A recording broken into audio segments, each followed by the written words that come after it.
Karon akong Bisaya sa human Arabic sunon ko nimo. Ako'y nagpamatod nga si Allah lamang buktong Dios. Pagasimbaho no gula nilain. O ako'y magpamatod nga si Muhammad siya'y mensahero, propeta ni Allah. O ako usab magpamatuod nga si Jesucristo, propeta o sinugo ni Allah. At ang i-Arabic, dawaton nimo sa imong kasing-kasing igsoon nga ikaw mag-Muslim. Ako na ito, munawag ako na diyan ang kasing-kasing ako nang itugo sa Muslim. Sunan ko ni Magdon ha. Bismillah.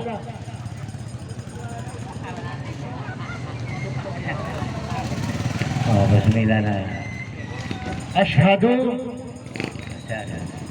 Allah Allah, ilaha ilaha illallah illallah, wa ashhadu asyhadu anna anna Muhammadan Muhammadan Rasul Allah. Ashhadu asyhadu anna anna Isa Isa Abdullah Abdullah Nabi Nabi Rasulullah. Rasulullah. Ako'y nagpamatuod nga si Allah ang bugtong Diyos Apa naman ito sa butong Diyos? o si Muhammad, propeta o sugo ni Allah. Ama sa Propeta Allah. O ako'y magpamatuod usab nga si Jesucristo, propeta o sinugo ni Allah. Ako nakatuwo ni Propeta Jesus, Propeta na sinugo niya. Okay, takbir. Allahu Akbar, Allahu Akbar. Muslim ka na, ha? Welcome. Alhamdulillah. Opo.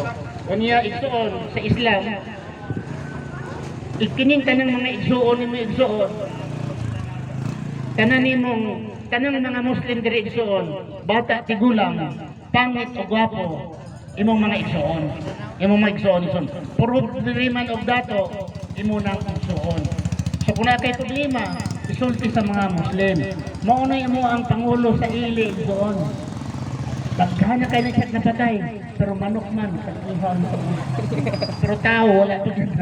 Ha? Mauna mo ang leader dito doon sa ili. Ug na kay problema sa iya no. Doon lang sa iya. Yung pangalan si Ustad Abdullah Paborada. Na po diyang amahan.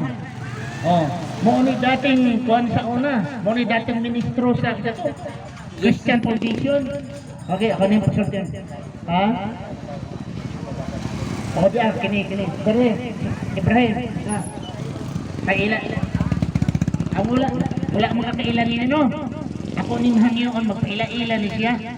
O niya, nangutan naman siya kung hindi daw mo simba. So, imuha ni tubag. Ako'y pangutanan, Muslim na gid ko. Atong 2019, nagsiyahada ni isip sa ka-Muslim. Akong gisurrender ang akong lisensya 2019, 2021 ako siya mag-expired. Gikan ang relihiyon nga akong gitalikdan, nagsugod sa pagtulunan sa Diyos nga Mahan nga gidala ni Jesucristo gipatulon sa mga katawan incorporated. Dayon naribok, nabungkag ang pagtulunan, nagparehistro na po ang amo ang hipi ministro o simbahan Diyos ng Kahayag. Dayon nabungkag na po ang simbahan Diyos ng Kahayag, nagparehistro na po o Foundation of the Church of Divine Light o sa Kulkan National Preacher. Nasudnon nga magwali o dayon, sinsi ko katuig, gakupot og lisensya isip Solvenizing Officer.